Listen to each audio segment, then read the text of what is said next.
fenomeni geologici avvengono in tempi lunghissimi, per cui non posso dire che si stanno velocizzando.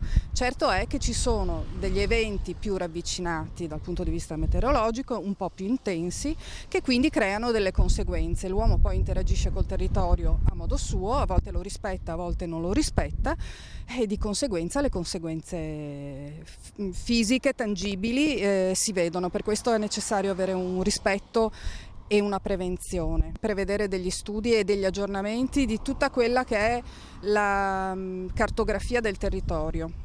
Quindi è necessario continuamente aggiornarla e poi mettere in campo anche dei geologi che possono essere i geologi locali che conoscono la zona. È necessario avere una continua collaborazione.